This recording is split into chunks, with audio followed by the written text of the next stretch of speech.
50 ஆண்டுகால பிரச்சினைக்கு முடிவு கட்டிய மத்திய அரசு. இந்தியாவின் தலையெழுத்தையே மாற்றிய அமித்ஷாவின் உத்தரவு. அதிரடியாக இந்த மாத இறுதிக்குள் நடக்கப்போகும் மாபெரும் சம்பவம் என்ன தெரியுமா? வாருங்கள் முழுமையாக பார்க்கலாம்.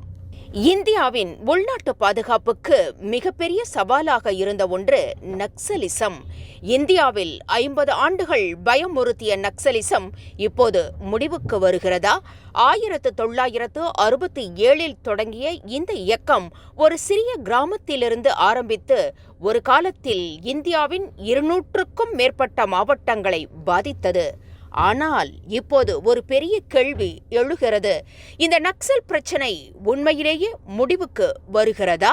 இன்று இந்திய அரசு ஒரு மிகப்பெரிய இலக்கை முன்வைத்துள்ளது. நரேந்திர மோடி தலைமையிலும் அமித்ஷா வழிகாட்டுதலிலும் 2026 மார்ச் 31க்குள் நக்சலிசத்தை முற்றிலும் ஒழிக்க வேண்டும். இந்த இலக்கு சாதாரணமானது இல்லை. ஏனெனில் இது 50 ஆண்டுகளாக நீடித்த ஒரு ஆயுத போராட்டம். ஆனால் இப்போது நிலைமை என்ன தெரியுமா? 2014 126 மாவட்டங்கள் பாதிக்கப்பட்டிருந்தது. இன்று அது வெறும் 11 மாவட்டங்களுக்கு மட்டுமே குறைந்துவிட்டது.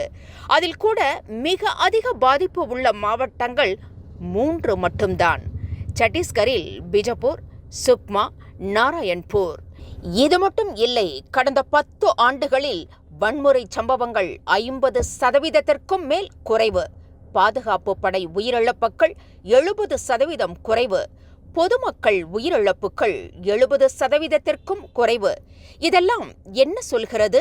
நக்சலிசம் இப்போது பலவீனமடைந்து விட்டது என்பதைத்தான் சொல்கிறது. அதற்கு காரணம் என்ன? இது வெறும் போராட்டம் மூலம் மட்டும் இல்லை, ஒரு முழுமையான திட்டம். 1. கடுமையான பாதுகாப்பு நடவடிக்கைகள். அரசு ஜீரோ டாலரன்ஸ் கொள்கையை எடுத்தது. டாப் மாவோயிஸ்ட் தலைவர்கள் target, intelligence based operations, special missions, Octopus, Black Forest போன்றவை பல முக்கிய தலைவர்கள் ஒழிக்கப்பட்டனர். 2. சரணடைப்பு, மறுவாழ்வு. ஆயிரக்கணக்கான நக்சல்கள் சரணடைந்தனர். அவர்களுக்கு வேலை, பண உதவி, வாழ்க்கை வாழ வாய்ப்பு கிடைத்தது. 2024-25 மட்டும் 2900 பேர் சரணடைந்தனர். மேலும் 1900 பேர் கைது செய்யப்பட்டனர் மற்றும் 600க்கும் மேல் நியூட்ரலைசேஷன் ஆகிவிட்டனர். 3. வளர்ச்சிதான் மிகப்பெரிய ஆயுதம். நக்சலிசம் வளர்ந்ததுக்கு காரணம் என்ன? பின்தங்கிய பகுதிகள், வேலைவாய்ப்பு இல்லாமை, அடிப்படை வசதிகள் இல்லாமை. அதை மாற்ற அரசு என்ன செய்தது? 12,000 கிலோமீட்டர் சாலைகள், 6,500 பிளஸ் மொபைல் டவர்ஸ், 1,800 பிளஸ் வங்கி கிளைகள், 63,000 கிராமங்களுக்கு வளர்ச்சி திட்டங்கள். ரெட் காரிடார் இன்று டெவலப்மெண்ட் காரிடார் ஆக மாறிக்கொண்டிருக்கிறது. 4. மாநிலங்களின் வெற்றி. பீகார் நக்சல் ஃப்ரீ, மத்திய Pradesh Naxal free, Telangana almost collapse. இவையெல்லாம் ஒரு பெரிய மாற்றம் ஆகும். ஆனால் முக்கியமான கேள்வி, இது ஒரு முழுமையாக முடிவுக்கு வந்துவிட்டதா? இல்லையெனில் இன்னும் எவ்வளவு ஆபத்து இருக்கிறது?